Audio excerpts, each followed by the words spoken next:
Hegel, Principios de la filosofía del derecho. La ciencia del derecho es una parte de la filosofía. Debe, por lo tanto, desarrollar a partir del concepto la idea como aquello que constituye la razón de un objeto, o lo que es lo mismo, observar el propio desarrollo inmanente de la cosa misma. Por ser una parte, tiene un punto de partida determinado, que es el resultado y la verdad de lo que precede, y que constituye lo que se denomina demostración del mismo. El concepto del derecho queda, pues, en cuanto a su devenir, fuera de la ciencia del derecho. Su deducción está aquí supuesta, y el concepto mismo debe aceptarse como dado. Según el método formal no filosófico de las ciencias, lo primero que se busca y reclama para tener por lo menos la forma exterior de lo científico es la definición. Por otra parte, esto no puede servir de mucho a la ciencia positiva del derecho, que se ocupa principalmente de indicar qué es el derecho, es decir, cuáles son las determinaciones legales particulares.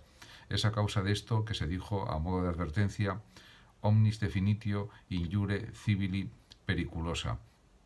Y de hecho, cuanto más inconexas y contradictorias sean las determinaciones de un derecho, menos posibles serán en él las definiciones, dado que deberían contener preferentemente determinaciones generales que mostrarían de modo inmediato y en toda su desnudez lo contradictorio, en este caso lo injusto.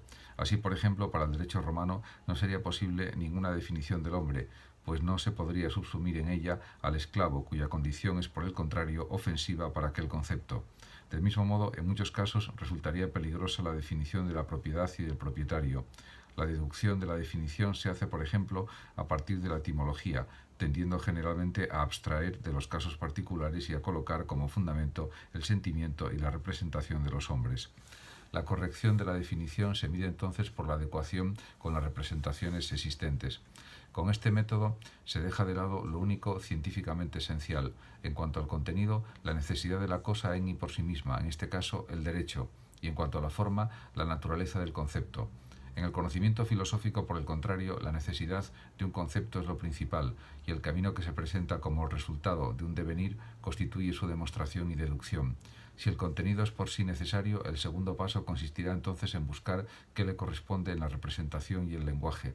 El modo en que este concepto es por sí en su verdad y el modo en que está en la representación no solo pueden, sino que también deben ser distintos en cuanto a su forma y su configuración. No obstante, si la representación no es también falsa en cuanto a su contenido, se puede perfectamente mostrar cómo el concepto está incluido y presente en ella de un modo esencial. En otras palabras, la representación puede ser elevada a la forma del concepto, pero no puede ser de ninguna manera medida y criterio del concepto por sí mismo necesario y verdadero, sino que por el contrario debe tomar de éste su verdad y rectificarse y conocerse a partir de él. Pero si aquel modo de conocimiento, con su formalismo de definiciones, silogismos y demostraciones, ha más o menos desaparecido, ha sido sin embargo reemplazado por otro procedimiento aún peor, que consiste en captar y afirmar inmediatamente cualquier idea, y con ello también la idea del derecho y sus determinaciones ulteriores, como hechos de la conciencia, y en hacer del sentimiento natural o exaltado, del corazón y del entusiasmo, una fuente del derecho. Si este método es el más cómodo, también es el más antifilosófico, para no mencionar aquí otros aspectos que no se refieren meramente al conocimiento, sino inmediatamente a la acción. Mientras que el primer método, aun siendo formal, exige por lo menos la forma del concepto en la definición y la forma de un conocimiento necesario en la demostración, la afectación de la conciencia inmediata y el sentimiento eleva la subjetividad, la contingencia y la arbitrariedad del saber a la categoría de principios. Está aquí supuesta la naturaleza del procedimiento científico de la filosofía, cuyo desarrollo tiene lugar en la lógica filosófica.